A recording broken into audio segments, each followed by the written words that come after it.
But didn't they tell you had to choose, and if you made the wrong decision, that they were going to unalive Yeah, you? we were told that not just by somebody, we were told that by the two biggest, most dangerous drug cartels at that time, okay? And not just by anybody, by Chapo, Mayo, and Beltrán Leyva themselves. Personally, we're gonna give you one chance for you to cut off everything, and I'm gonna tell you, we find out that you talk to them, that you grab one fucking kilo from them, right? You know what the fuck's gonna happen.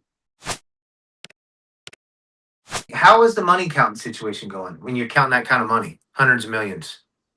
Me and my brother never counted our own money, so I don't know. We just collected it, What do you mean? So right? how'd you know? How you know it was on point? We have workers, you know. We Yeah, have but how do you workers. trust them? That's my problem. I'm gonna tell you something. The same way I could See, trust a customer by giving them 400 keys. Look, at the end of the day, we're talking about the deadliest organization, right?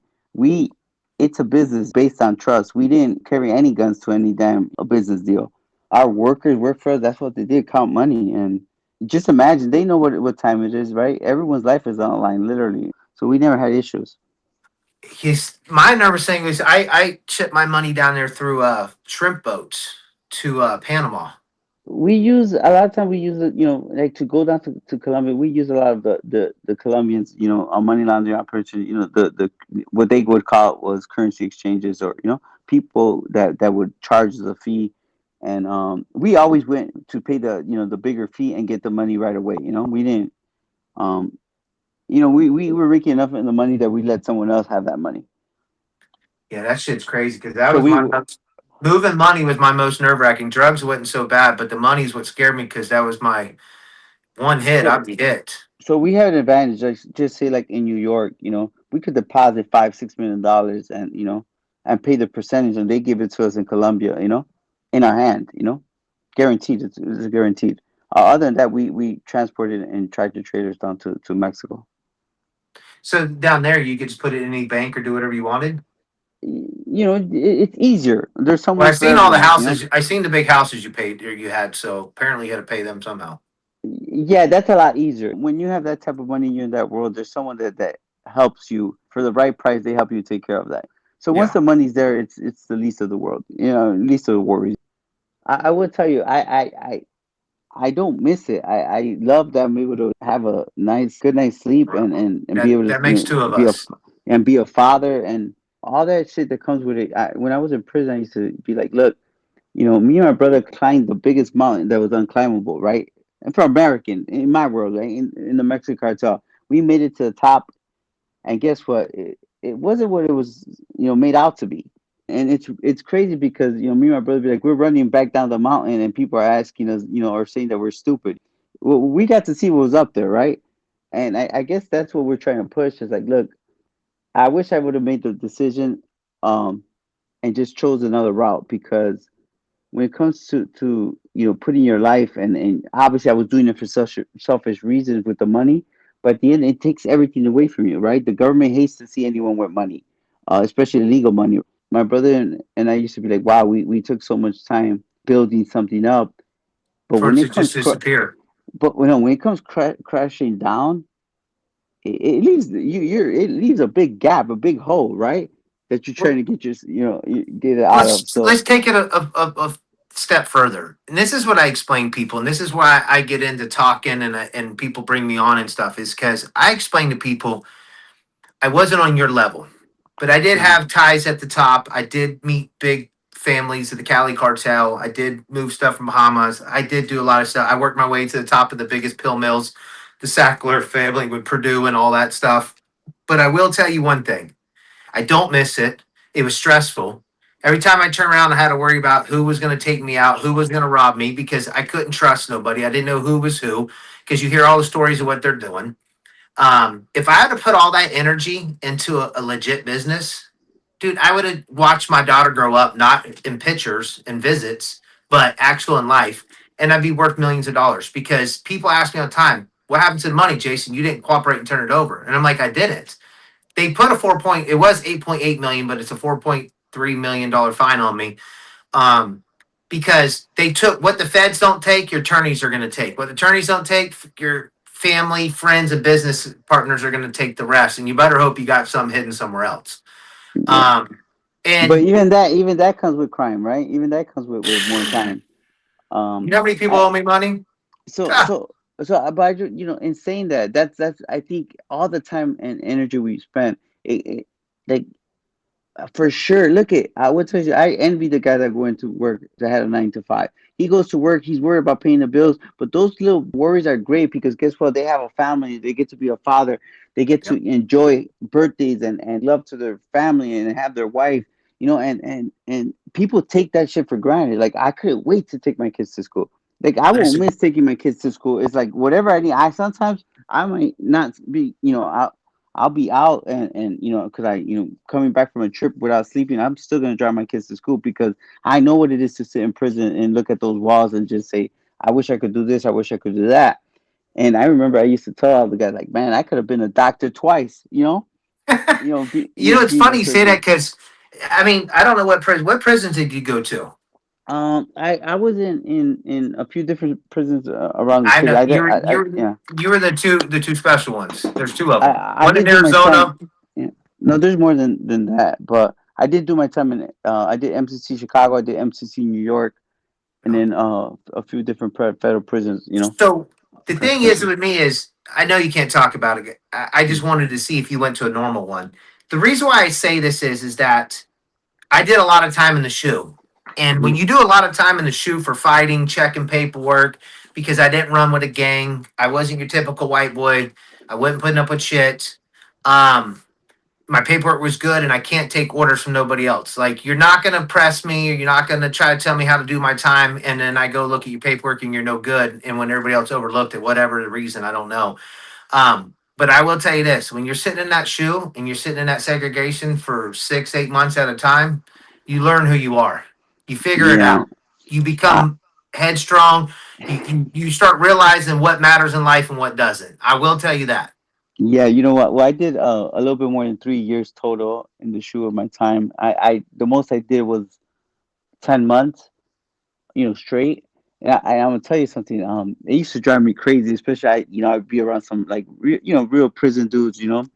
Uh, I was with this a Mexican mafia member who did 24 years in Ooh. solitary, and he always be like, man, youngster, you crying about that little time, and I used to get pissed off. He used to be like, you think that's like you think when you say that you sound cool, bro? Like there has to be something wrong with you if you think that I'm gonna give you credit or accolades because you did 24 years solitary confinement and like something to be proud of, like you know what kind of burnt out dudes they are, right? Um, Yeah, but let's go back and take it a step further. So I was well respected between all the gangs. Okay, my paperwork was good, and a lot of the heads would bring me in the rooms and like feed, and like I'd hang out with them. They give me a drink, and you never tell them no because I didn't drink.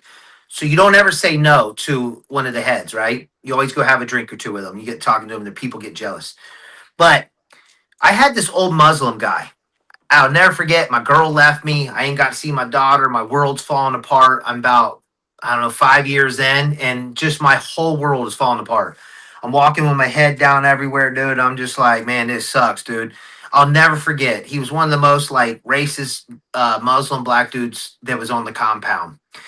And he walks up to me and puts his hand on my shoulder and he says, he told me, he says, don't ever let another man see you hold your head down like that. Pick that fucking thing up and walk like a man. And I looked at him and I seen who it was, and he just kept walking. And I was like, damn, dude. And let me tell you something, dude. That moves me. That changed my whole everything. And I was like, you know what? You're right. I can't show weakness in here. I need to hold my head up. I need to be a man. I need to move on. Don't let nothing like this hold you down. Life is gonna go on. You're gonna live. You're not gonna die.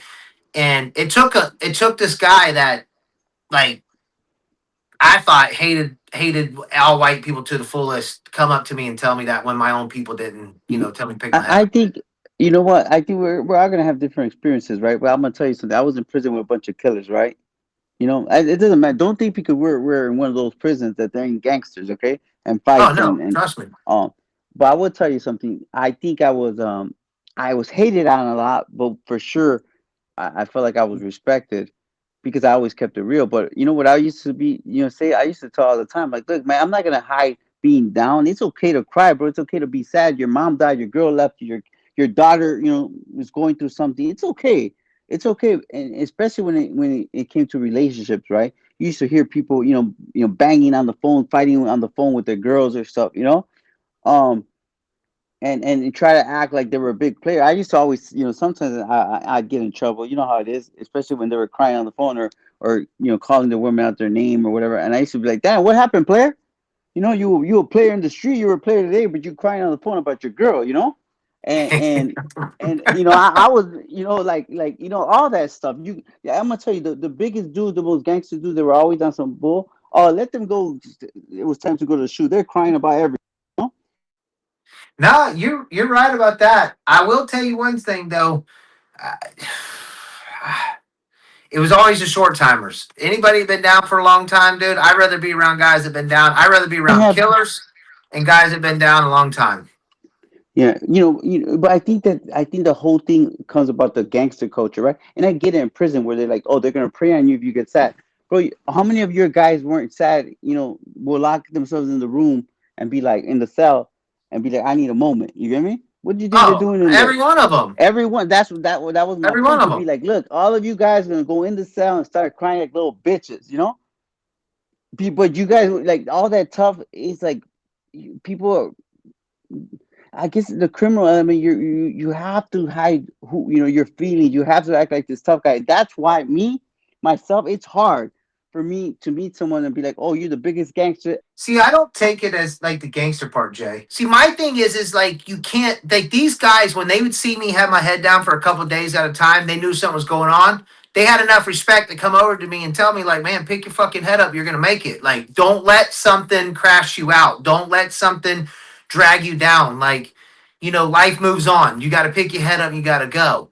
And the lifers and the killers that I was around, they gave the best advice of just like, hey man, like yeah, it's all right to like go through your grievance, but bro, like end of the day, you still got to pick your head up, move on, don't let it crush you, because a lot of guys would crash out and do dumb shit. No, yeah, absolutely. You know what? Yeah, that was important for us. Like, especially, you know how it is. You're family. You try to take care of the people that are around you, right?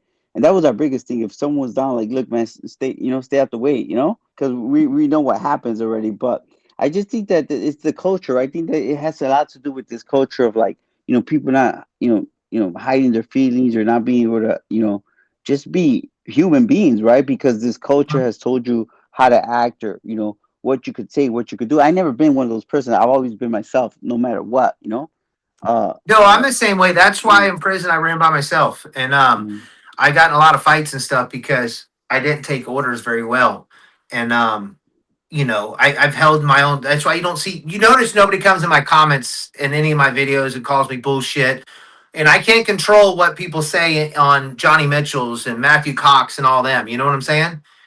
Because I try to be who I am. And everybody will tell you in prison, I was a prankster. I fucked with everybody because I wanted to laugh. That's all I wanted to do. I wanted to laugh. I've done dumbass shit in there, dude, to the point where you're not allowed to play with people too much because you don't know what kind of day they're having. I didn't really give a shit because I actually had did that one day to somebody that I was pretty close with and he wanted to fight me. And I'm like, bro, I'm not fighting you. I fucked up, pushed your buttons because I didn't mm, realize you were having a bad day. I'm not gonna let you crash out. And people are like, man, that's you a bitch. I'm like, I'm not a bitch. He's my boy. He yeah. had a bad day. I'm not doing that to him. Yeah, and that happens a lot. Especially you're a family, right? You know how it is. That's when you're in there, man. You try to just take care of each other, and I always been a person that my intuition and understanding that I'm a good reader of someone, especially if they're going through the hardships of being away from your family, and that stress. So I was always the one that people came to talk to just for advice, right? And people would tell me all the time. I say it all the time that people be like, man, I want a girl like you, or how'd you do it? I'm like, look, man, it takes effort outside of that world, right? I put the effort in before I got here. What you're seeing is the seeds I planted growing, right? Um, but it's again, right? It's just part of the culture, and the prison politics, and even right now with the culture of everything, that people go on these channels and these paint this picture where they never took Yeah, but losses, look everything look was at look at perfect. Chicago, your hometown, dude. Look at all the rappers getting killed there. Like, what's up with that shit? Like, I But mean, I feel it's like not Chicago. rappers. It's every day. It's life in Chicago. Like that It, shit. My question is, how did you make it in Chicago with how violent it is with who you were? you know, look, if you go looking for it, you know, if you go looking for that, you might find it. Sometimes it tries to find you, Yeah, but but Big Rob said he can't even live in Chicago because he said some young guppy in his own gang is wants to move up the rank and take a head out. yeah, you know what? But again, a lot of those. Here's the thing. Here's what I'm gonna say, like, for people like Rob and stuff. Sometimes the culture doesn't let you be, doesn't let you be the person that me and my brother were. Right? I didn't ask for permission. I was just gonna be like, look, man, I'm just trying to stay out the way. You want to make some money? Yes or no? We squashed a lot of beef. I mean, a lot of the guys that we work with, like, either we're gonna work, hustle, or you're gonna gangbang. If they didn't like each other, I'd, set up meetings to be like, look, we can't be, I can't have you guys going at each other in the street, killing each other, because I got money on the table. Um, but thank God, I think that for my brother not being those violent guys, right? For it being about money, when we talk to to dudes that were like that, they understood it. There's nothing to say. Like, look, I'm gonna stay out the way. That's your thing. Even for when it comes to the gangs, the gang culture is a little bit different because they don't care about money. They don't care about what they care about gangbanging. The fact that we weren't gangbangers helped out a lot. I want to ask you a question. How did you know that the feds were on you at the beginning? And we were trained. They were following us around. So they Um, were uh, following you around and they didn't. That's crazy. So you were able to stay ahead of them, moving that kind of stuff while they're following you. yeah, I mean, it's crazy. I talked to a DA agent earlier, today. That we're working on a few different things, and he comes back and he's telling me stories about back in the day, like, oh, we almost had one of your guys here, and I listen to him and I laugh because I'm like, yeah, right, you know. Um, My girl will tell you. She's sitting right here. She'll tell you. So the DEA agents on my case talk to me all the time. They bump into me. One of them knows my family real well. And the day that I got off, I got my clemency. They were waiting on me. The two heads of the Southern District were waiting on me, and they shook my hand. They jumped out of a vehicle on me. And were like, we want to introduce ourselves. Like you'll go down in the top three of all times. One of the funnest. They were like, it was a privilege chasing you. We were able. They were never able to get me, and they've raided my offshore boat with me on it. They've done everything. I clowned on them, and they keep saying like we tried our damnedest and we couldn't get nobody to turn on you, wear a wire on you. We heard all kinds of stuff about you. We had everything going on. We surveillance you, everything, and they were like we couldn't catch mm, you. And I for the longest time I didn't know. I had a lot of law enforcement on payroll. And it's not a secret. FBI has been to mm, me multiple times trying to get me to flip on them, and I refused to. Um, the DEA's tried to hire me since I've been home to come and help them with all the logistics stuffs down this way, but I got other stuff going on in life, and I don't want that in my resume. Um, I ye- don't. I just don't trust them in the long run. Yeah, well, me and my brother didn't need any cops on our payroll or anything like that. We just stood out the way. We try to just, what we would say, be little, right? Get little and be secretive. But we spent a lot of time making sure that we always were, ahead of them. And again, at that time, their focus was on me and my brother, and that's how our network actually grew. While they were focused on us, we had, a big team. And I will tell you something, I don't say it enough, but if it wasn't for the team that we built, the team that were, the guys that were, and girls that were a part of our team, we wouldn't have ever been able to make a dollar. What We have they said anything to you about any incidents where you're like, damn, they were close? Oh yeah, I have a lot of those stories. I have a lot of those stories, and but there's been more of those things where me and my brother always thought like, damn, uh, we thought they were close, but once we sat down, they're like, damn, they weren't close. No, they wasn't. But, Same thing here. but also it just, again, it depends on one person waking up and saying, you know what, I'm gonna take you right to them, right?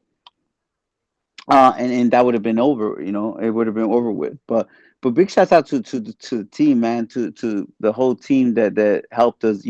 From Chicago all the way to Mexico, down south, New York. There's a bunch of people that we don't talk about that were loyal to us, that were good to us. That some of the time, some of them didn't. But if it wasn't for them, we wouldn't have ever been able to move around. What was what was some of like when you most remember like money making routes? Like you one of the ones that was just absolutely probably your most profitable one. Like how you Um, got it into the country.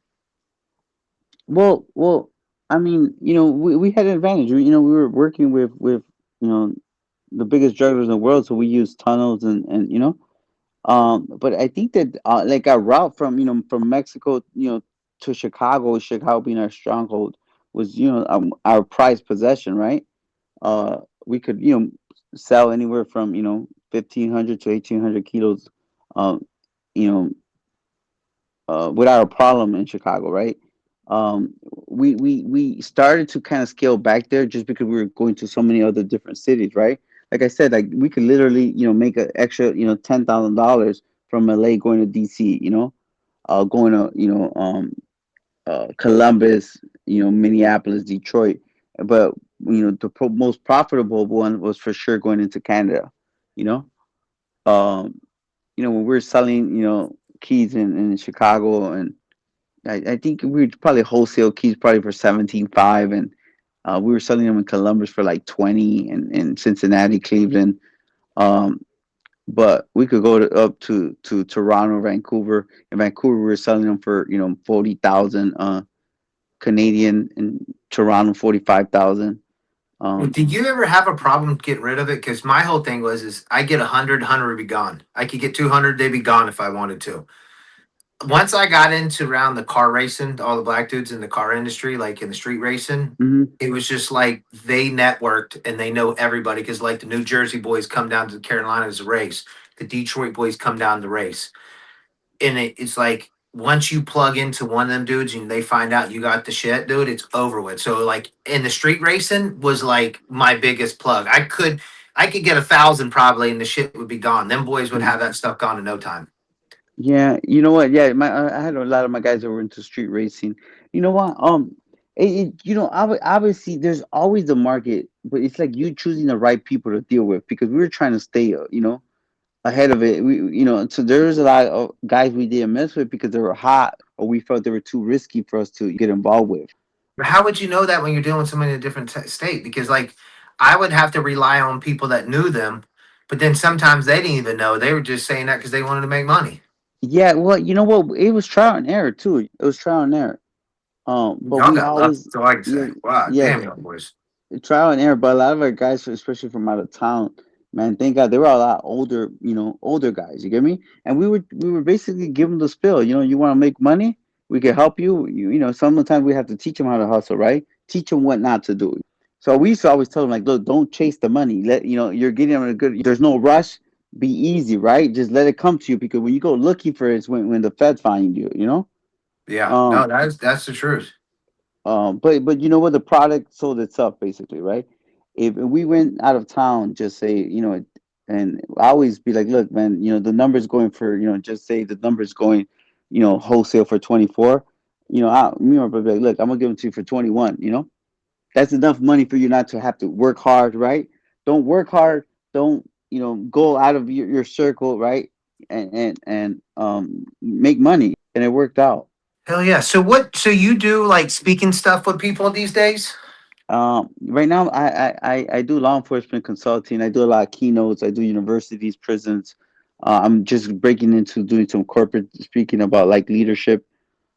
Yeah, But I I do a got lot of law invited on enforcement the counseling. international money laundering board. They wanted me to come speak over in Europe. Oh yeah. So I do those type of events right now. It's kept me busy, right? It's kept me busy because I'm just trying to move on, and for real, like I'm a new person. I'm at a different point in my life, and people always be like, "Damn, you're really trying to be a police." I think that at the end of the day, that life is behind me, and I want to be able to make a positive use for it with my background. But more importantly, look, my message is to anyone, right? If I could go, from being at the top of the drug trafficking world, right, and top of the Mexican drug cartel, and doing business with Chapo, Mayo, and all these people, and be able to change my life, and now be go in front of Congress and work, and be able to go and get paid to present at federal agencies. This it's been the hard route. You get me? You know what? We could do anything. for all those people who doing time that feel like they only have that one option to do the same thing. That's crazy. That's bullshit. But more importantly, when I talk to the youths, right, I always tell them, I like, look, man, the money wasn't worth it. You know, It's we could have not. done so much, so many things. This was gonna come with the life. You're Tell not. people how fast the money gets boring. How many years it take you before the money got boring? You know what? Here's I think that I don't know if the money gets boring. So we were so much into like making it, but you realize that the money wasn't making you happy. It's like it's great to have it, right? That's what I mean, Jake. Because I tell Yeah, people all the time. The first year, I was just like, when I really started making big money, I was like, dog, like this should get second year, kind of whatever. By the third or fourth year, dude, like me, I just got to be where I lost almost so many close people to me because they were jealous and they wanted a free handout, and it was just always something, and it just I felt like I was never happy because if I wanted something, I just swiped the card. If I wanted something, I just go get it. I didn't have to work nothing. I didn't have to. It was just anything I fucking wanted. And I'm yeah, gonna be honest with you, I lost respect for $100 bill and everything else. yeah. You do. I would say like maybe that word is respect. You kind of lose respect for, but it's crazy because later on, once we were like when we were in Mexico, like our biggest assets are what we felt made us wealthy was our business partners, right? The cartel, these individuals that be like, we'll never be broke. I got the biggest drug dealers in the world who love us. These are business people, and I'm not counting money. I'm basically focusing my riches come in relationships. But I would tell you something. Look, today we're in a situation that we had. Thank God we're working hard in our business. My brother, shouts out to my brother Peter, if he's listening. He works hard in his business. I'm working hard, but we're in one of those situations where, if we had illegal money, we'd do more time than if we were selling drugs again. Okay, our wife are still on probation for very large. They got charged for money laundering, but really they just got charged for spending money. That's it. And people, they don't even, when people drop comments about that, like, hey, bro, like, it's just a different level of criminality. You know what I'm saying? When people say, well, damn, you got screwed, you got 14 years. It's not that I got screwed. It's just that's, we You got got what we blessed. What are deserve. you talking about? I got Yeah, blessed to get 15 years. yeah. The way we look at it, look, I had to tell, but imagine if I did it when we're talking about years and it's like we got what we earned. You know what I mean? Thank God we had a second chance at life, but it's just different levels to this shit. My wife didn't cooperate, and the government was trying to get my wife 12 years just for spending money, and trying to give my brother's wife 9 years just for spending money. And when you think about it, it's like it doesn't go back to, oh, it's what the life gave us. Okay, you're making decisions for your family, you're making decisions for people around you that you love that never asked for it. And our environment like just sucked the life out of everyone involved. My father, just everyone, it took everything from us. um and people don't talk about that, right? People always talk about the money, and there's no like there's never a trade-off. If you're a real human being with any type of compassion, empathy, and feelings, like, then you would know that the last thing you ever want to see is your kids without a mom because they decided to go Jay, on fucking so vacation. to touch on that, I got out of the dope game for the sole purpose because my daughter was born and shit was getting real, right? How many people you know walk away from a multi-million-dollar operation and just walk away because they have a new kid? And uh I didn't know that your story was like that, but me and Shay talk about it all the time. The only other person I knew that did it was my brother and so me. you I know walked away. So if you hear my story, I just got connected with the Colombians, the head of the Cali cartel. I just get plugged in with the nephew. The he was kidnapped in El Salvador. I think they paid like $6 million ransom. The day he got released, I'm meeting with him that same day. Like he flies back to Colombia. I'm there and I'm meeting with him. And I'm like, bro, you just released from kidnapping. He's like, oh yeah, that's nothing. We got to get the business. And I'm just like, what? Because I know the cousins. Okay. hmm And so I get connected. I get my best plug ever. I cut the Bahamians out. I'm getting the best prices. Shit's going good. I've got my best connects in the United States. Shit, I can push as much as I wanted to. And the Zopound, like on Gangland, the Zopound. Um, Yeah, yeah, I know Zopan. so the Haitians are trying to take me. So they're here that I got the port on lock, that I'm moving large shipments in. So the Haitians are trying to rob my shipments and are trying to take me out. They're notorious for doing that stuff. And I just had my daughter, and I was just like, man, I've made millions of dollars. I've made a lot of money. I'm like, I'm done with this. Like, I can't do it anymore. I'm just done. So I walk away. And that's when I got in pretty much Zach Rose came to me and was like, let's invest into these pain clinics. And that money was like no money like I'd never seen before because you could put it all in the bank. It was all legit. We were making $4 million profit a month. Like, where can you go legitly and make $4 million a month right out the gate? You know what I'm saying? Well, And it have a wasn't license to legit. do it. They say, oh, it was like it wasn't legit at the end, right? No, it was legit the whole time. But the problem of it is Sackler family, they lobbied to get Congress exempt. So what happened is the DEA, we got our license from the DEA. I was found not guilty in my first trial, my Hmm. worst one. I was found not guilty on the same charges as Georgia, and I had Brian Steele. I had the best attorneys, and Brian, he got the feds went to him and threatened him with money laundering. It's the only reason why I lost my second case. I had 7 people cooperate against me in Florida, and I was found not guilty. Tell me how many stories you've ever heard where somebody had 7 people cooperate in a Fed conspiracy case and they were found not guilty. Yeah, you're You're just not going that. to hear it. You're that real what 2% that beat the Fed. So congratulations Well, to you. no, 2% take it to trial. Only less than Hmm. it's what 0.2% win. Yeah, So yeah. it's less than a quarter of 1% wins in trial in the feds. Um, Only 2% take it to trial. 98 take a plea deal. 87 cooperate. I think is what the percentage is. So I took him to trial twice, back to back. My prosecutors begged me to take a plea deal. They're like, Jason, they're going to give you life. They're going to make an example out of you because what happened was they allowed us to do what we did. There's no such thing as running a pain clinic legally. It's just impossible because the rules were written to fail.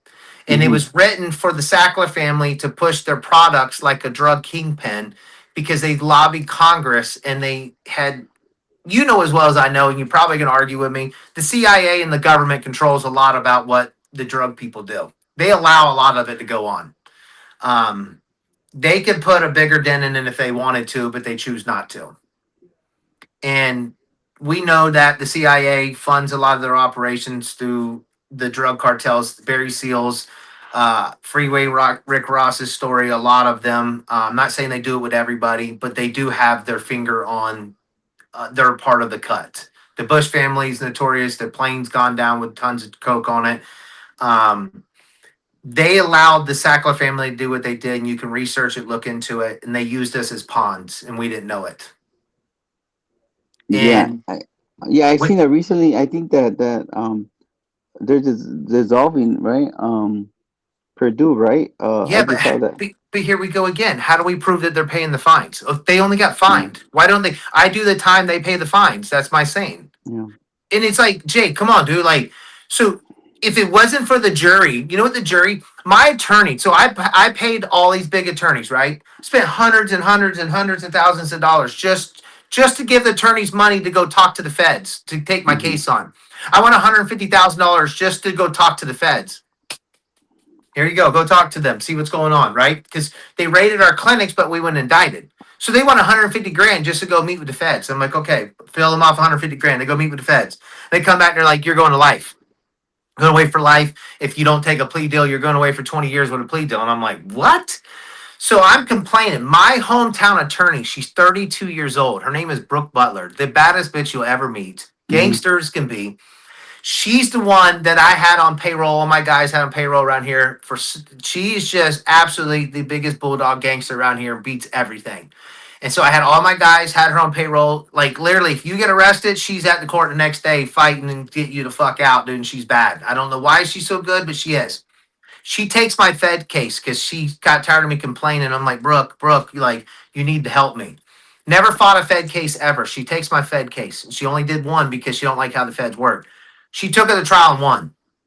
They Yeah. raided her house while we were having lunch one day. They knew she flew in from Costa Rica Hmm. from vacation on a Sunday night. We had lunch Monday at I don't know, it was probably 11:30. We met at 11:30 at this Mexican restaurant, and we were eating lunch. And her assistant come running in talking about you need to go. The DA is raiding your house. Okay, So Mike Dilks, the one that I do the podcast stuff with, that went on Ian Bick talking about my case, talking about how I was a huge drug trafficker. Hmm. He's a multitask agent, worked for the DEA and all this stuff. I do a podcast called me and him are teaming up together. Next agent on my case. It's going to be called The Pig and the Plug. And I do a lot of work with law enforcement now because I don't want kids to go down the road that I went down. Okay. I Hmm. don't cooperate. I don't do all this. I don't tell people, but I want people to understand. I want to give my side of the story with the cops. You know what I'm saying? Like, I never had a problem with cops. I get along with them. Majority of the cops that gave me information, I didn't have to pay. They liked me so much that they would give me intel just because they liked who I was. So Brooke took my case after house getting raided. Mike was there that day. They raided it. After they threatened her, I don't know how many times, she took it to trial and won. So her first Fed case ever, she takes it to trial and wins the fucking thing. Wow. And when I tell you, and Brian Steele, they threat Brian Steele with money laundering. I was beating my second Fed case. The jury, after Mm. I got found not guilty in Florida, they went interviewed the jury. The jury told the prosecutors, if you didn't like what he did, change the laws. Don't make us do the dirty work for you. That was the Mm. words that came out the jury's mouth. Well, well, I mean that man. God bless you. You. I'm gonna tell you, some you got lucky because a lot of times, the feds, once they indict you, it's hard. It doesn't matter if they're wrong or if they don't have a strong case. It's hard 100. to get out of there. So God, thank God that you were able to get out of it. And you're We very lucky. You're like you said, Here's the what thing about it. 0.2% of people who beat the feds. I was willing to do a life sentence, and I know it sounds stupid looking at it now, okay? And I'm not saying I regret it and I would change, but you have to realize I did a lot of bad, Jay. And if God wanted me to do a life sentence, He was going to give it to me regardless. Because I wasn't the best of person. I didn't do drugs. I didn't rob people. I didn't do none of that. But I traffic a lot of drugs. I did a lot of stuff, put a lot of pills, one of the biggest pill distributors in America. Out of the 10 top prescribing doctors, I had 7 of the top 10 prescribing doctors in the nation. Me and Zach Rose did. We were at the top of the pinnacle. We were doing a lot of bad things, okay? And the thing you got to realize is I wasn't going to take a plea deal because they wanted me to give up my Colombia, my Bahamas, and my California Connect. Because we were moving about 1,000 pounds of marijuana from California to Florida also a month. And so they wanted me to give up everybody. And I'm like, this case has to do with pills, not my past history. They want me to set Mm. all them up. And I'm like, no. And they still want to give me 15 years. And I'm like, so you're wanting me to give up all these people for 15 years. So I'm like, fuck that. Let's ride. Let's do this thing. And I told him, I said, God wants to give it to me. He's going to give it to me because I did a lot of wrong in my life. And I guess it's time for me to pay. And that's how I looked at it. I Yeah, couldn't ruin somebody else's family that didn't betray me, if you know what I mean. yeah. I think that's one of the things that my brother and I always talk about. Like, look, we got away with a lot of shit too as well. At the end of the day, we have to admit that we're being greedy and we're thinking about the money, and we're not thinking about how many people's lives were affected by our wrongdoing, right? Just the No, it's drugs, just 100. not only just the drugs, just everything, right? And just being in that life, the people going to jail, the people that don't survive, Yeah, but you're the giving it back now, though, Jay. Look what you're doing. It's like me. I work with Mike. I work with these retired cops that have a podcast, and I give my side of the story, and I help. We want to start working with law enforcement, teaching them different ways to handle situations, not bust crime up, but how to handle they have this thing called Antihero podcast, this streaming thing they do, and they break down like intercounter, like where cops like take down people and they're like, is it wrong? And we break it down like that's fucked up. They didn't have to do to that person. This is how I would handle it. They need to quit being assholes and blah blah blah blah. yeah. And we break that stuff down But to teach, like, because a lot of these young David, cops are just they're I assholes. will tell you. So I challenge cops all the time. Every time I go to a conference, I say, look, you want to think about the next cop. Like, go and try to mentor one kid, just one kid, 1 hour a week. 1 hour every 2 weeks. Just mentor them, talk to them, right? Understand what they're like looking at. It's gonna help change your perspective. But Yep, sadly, you know what? I will tell you something. Look, big shouts out to you. We're shy with his platform. His platform has turned out to be like a realist platform, right? That's why you don't have so many subscribers. That's why you don't have so many views because sadly, one hundred. the culture. They like the bullshit. They They like to don't hear. honor. They don't honor. Why do you think I was so attracted to his page, dude? I was like, holy fuck, dude. And then when I started following you and your brother shit, I was like, dude. I told my girl, I said, I don't think I've ever heard two people talk so truthful. And I said, I believe almost. I'm like, it doesn't sound like bullshit. Yeah. And Well, I appreciate that, and say hello to your girl. You know, we have a podcast called Surviving Chapo. Try I covered it as well. Surviving Chapo is produced by 50 Cent. I've And watched produced a and lot of hosted. it. I've watched a lot of it, or So listened to it because it's only audio. yeah, it's only audio. So when people to be like, oh, there's a lot of crying, and that's what we wanted to do. We didn't want to glamorize the life. We wanted to just to kind of talk about the hardships that come with the life, right?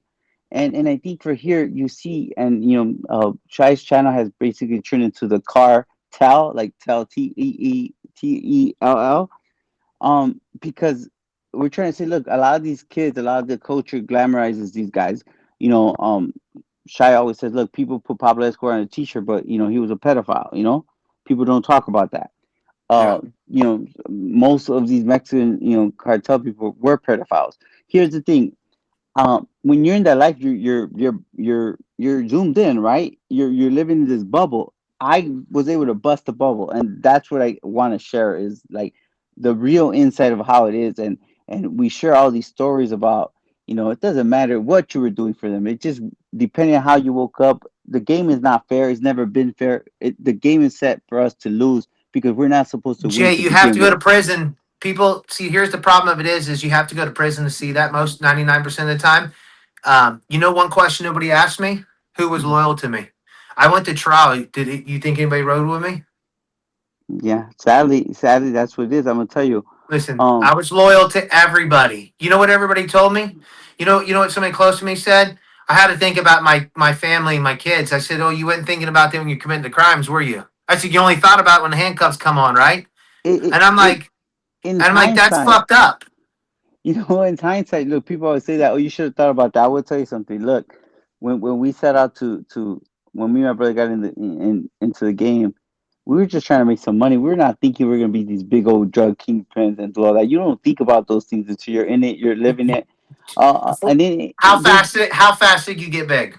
I got big the first deal I made. You see what I'm saying though? That's what I'm getting. Mine was timing. I ended up getting plugged in with a Mexican dude that I didn't realize how easy drug dealing was. I got the best prices, best dope, everything, dude. Until a whole family got killed down here. They killed a husband, wife, and the two kids, and they all disappeared. And I didn't realize how hard drug dealing was. But Yeah, it's not. My brother really hates that. Peter hates that. He is always pushing back. There's no such thing as easy money. That's bullshit. All it's right, and bullshit. and people, online trying to make it seem like it's this big old party, and it's a fucking lie. To me, it's like I'll tell you again. If we give a good message, they're gonna say, for me, and I'm glad that you're on this. Okay, you said you didn't tell, you got lucky. Look, it doesn't matter. I did cooperate. You didn't, but we both have the same thought process of the life of jail of what we regret, what it's the same Our thing. message is the same. We just went two different routes. Absolutely. Absolutely. But you know And that's what? The why I hard route praise you, and though, Jay. You and Peter. That's why I wanted to come on, and that's why I wanted to talk to you because I told my girl, I was like, "Damn, dude." I'm like, you know the difference between them? I said they're not out here lying like fucking what's his name, Hanson and the rest of them, and glorifying it. I'm like, dude, these boys.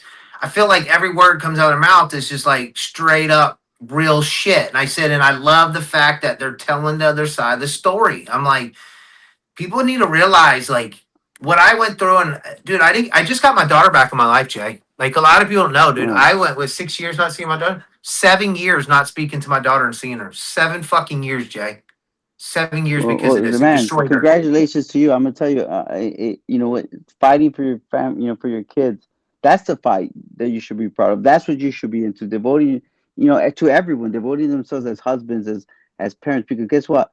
Oh, we're gonna get old one day, right? And we can't buy back time. That's for sure. Can't, can't. So many things that we miss. And I'll tell you something. It's hard because as much as you try, like I'm blessed that I have my kids in my life, but I still could see it that I missed a lot. And I wish Right? You were, that how I many would. years did you do? I did solid 12. You did 12. I did 8 because I got a Mm. clemency. But I went 7 years not seeing my daughter one time or talking to her, dude. And I'll tell you, you want to talk about an angry person? You want to talk about somebody who didn't care if they died? I mean, like it was it was tense. Like you couldn't say one word about her, and I'd lose it. Yeah. Um, Um. Well, thank God, my wife, to, my wife, my brother's wife, dude, through our whole bid, we got to see our kids mostly every weekend. I Our, give our, it to both of you and Peter's wives, dude. Like, you know the percentage of women that ride with their men, right? Like, yeah, you know what? I would tell you it's very low, but again, Jason, it goes but that back to shows this. your character, Jay. It tells you, look, everyone knows in the street, look, we weren't chasing girls, right? We weren't, it's who we were. We've always been, dedicated to our wives and to our families. It's always who we've been. So, like, look, I 100%, I think we've been blessed to have women like that. But also it's that we put in the work. It's earned, you know what I mean? And, Yeah, and, and, I was with and my girl for 16 years, 16 to 32, and she left because somebody I was close to me and grew up with me since I was 5 years old and got her on drugs. man, sorry to hear that, I'm sorry to hear that. And it's crazy. Remember, look, we're selling drugs, and who's gonna be affected by it? Our own family, right? Uh, A lot of times people don't know this, but I lost my older brother to a heroin overdose. oh, so your Um, oldest brother? There was three of y'all, right? there's four of us. Oh, Four. four. Okay, so there were. So I thought there was only three. Yeah, there's four of us, and my older brother passed away from a heroin overdose. And not only that, later on, my nephew, his son, But you being lost your father though too, didn't you? Because of yeah, all this. yeah, I lost my dad too. The losses are immense. Okay, the losses are gonna outweigh anything good about this life, and and also is losing your family in many ways, right? Like I as a father today, I could never, now today I'm so proud that me and my brother made the decision because I'm going to choose my family and I'm choosing them the right way. But sadly, look, there's two sides of it. When my father made that decision, I don't, I hold myself responsible to an extent, but he chose that life instead of his own family. Okay, that's what happens when someone is devoted to that life, and that's a hard pill for me to swallow, right? And Yeah, everything that but he what? was. But Jay, but go think of it this way: at what point did you realize that that was going to become part of you if you kept going down that road? No, well, I think throughout my relationship with my dad, I got to see it, and that was a big help. So there's so many things that were helping us, build the path that we were going to take. But it was taking ourselves out of it and saying, "Wow, is that who we want? Do we want to, Chapo, the Chapillos right now, they didn't grow up with their dad. I got to see them. I got to see them before they were in the game. And that's not what I wanted for my kids. We had to break the cycle, right?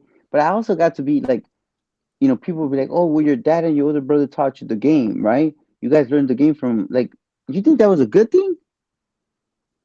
Think about that. You think it was good that they gifted me with hood knowledge and drug trafficking, and they introduced me to a bunch of killers and drug traffickers? That's more of a curse. That's not a gift, you know. Yeah, but here's the thing about it is we both know every one of them would have done the same thing you would have done. What's the percentage of people you think would have took it all the way to the end? Like in our life, Yeah, in what you did. I How would. many people in your situation that would trade spots with you wouldn't cooperated? Be honest. I still haven't met some. I still haven't met someone in that haven't. Look, just to give you an example. Chapo's own kids, they kidnapped the biggest drug lord in the world and brought him into U.S. custody to save their ass. Okay, Oh, Mayo, right? yeah, and Yeah, and but the Mayo's Suns are all still going to around. get a lot of time, though, right? They got good attorneys. They hoping now. We'll see. But let me tell you something. El Mayo's son, Attorneys don't mean nothing when you got a target that big on your head. well, guess what? Their cooperation does.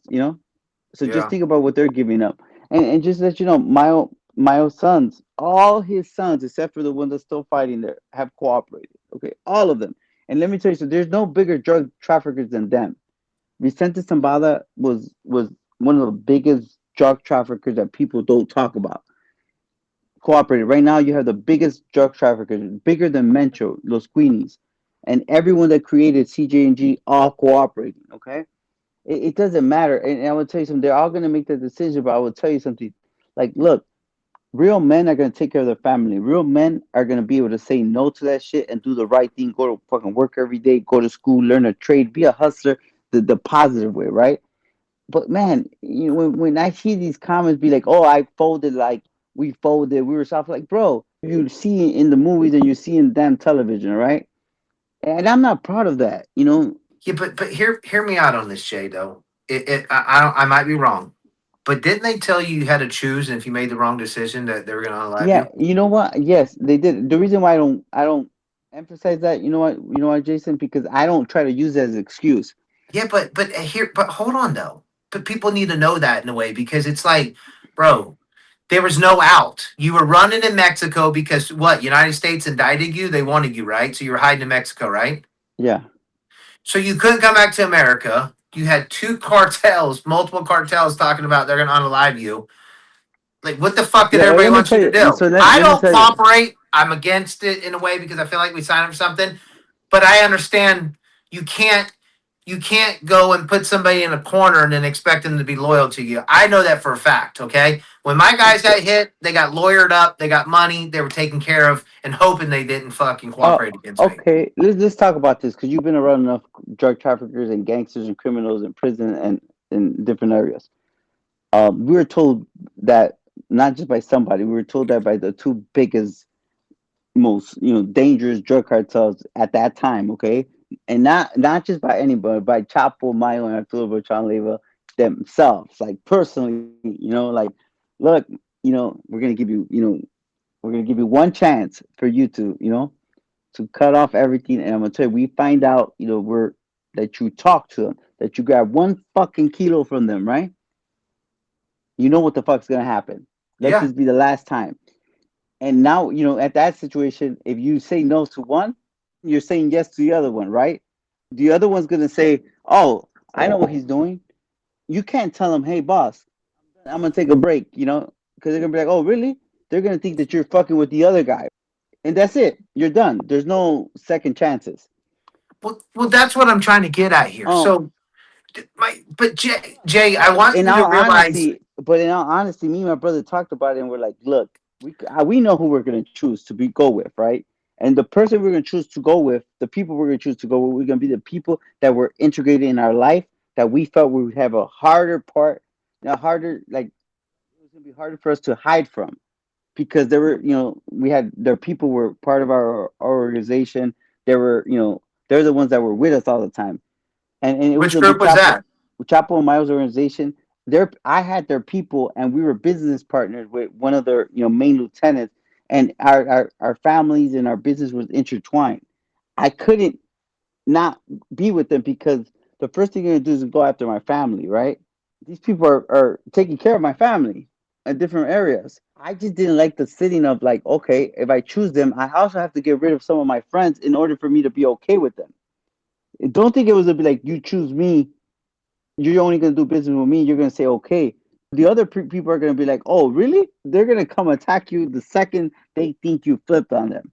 And me and my brother looked at it like, you know what? We're going to let somebody else make a decision for us and for our family, and basically even heighten our chances How of did these dying. talks go down? I mean, Jay, explain to people about when it got real serious and you and your brother started having these talks because I'm curious about that. Like, at what point did you and your brother were like, we need to talk, and y'all were like trying to Well, come together what you're gonna do? just because our relationship with some of the big druggers, some of the people, before the actual fighting started, we already knew it was going to start. We already were having these conversations. So it's a long story, Jason, but I was really good friends with, with Chapo, Mayo, and their sons, and I would be sitting there in meetings and start hearing some of the stuff that was going on, and so I already knew it was coming, prior to even them telling me that. And it was already not sitting well with me because I figured, like, you're seeing parents go through a divorce, right? You're seeing little arguments, because of the business, and it's like, I'm putting two and two together, like, okay, how's this gonna work with me being in the middle, for my brother and I. It was like, once we started coming, once me sitting down with them, and me and my brother will always play like the dumb card, like, I didn't know what was going on. They basically said, "Look, man, that's enough. You know, you guys know exactly what the fuck's going on. You know that we're having issues with them. That's it." And they started trying to ask me for information, you know, about each other as well. Oh There's boy, one that's story that dangerous. I'm gonna talk later on. Again, I'm thinking it's a big happy family. This I'm gonna talk about my book. One stupid incident. I decided to tell a person I thought was my friend that I ran into one of the big drug lords that was part of the Federation at the time. That he had a girlfriend and a baby in this condominium building that we owned a condo in, and I ran into him in the elevator with a couple of men, and I ended up telling this other individual, like, man, I ran into dude, and he came back to me 2 days later, like, don't bring your family back here no more. We're gonna take your condo. It was worth like 1.5. It wasn't that it was worth that. He just basically, we're gonna use it and we're gonna kill this motherfucker. And I was like, what? He knows I know that he comes here. You get me? Like, he probably told other people, like, you know, you're putting him in the middle of it. And he like, man, it's gonna be wartime. You gotta do what you gotta do. Then I felt like it was a betrayal. Like, now you're putting my family and me, you're involving me in some shit I didn't even mean to get involved in. It was just gonna be a bunch of different of those little instances where I was always like trying to get out of it, and it gets tiring. Where you're trying to, you know, play politics, and my brother, you know, and I sat down and said, look, either we're gonna pick a side and go all the way, but we can't be family members no more. We can't be fathers. We can't be husbands. We can't. That's it. We're gonna basically be what we never wanted to be. And the saying goes, either you stand for something or fall for anything.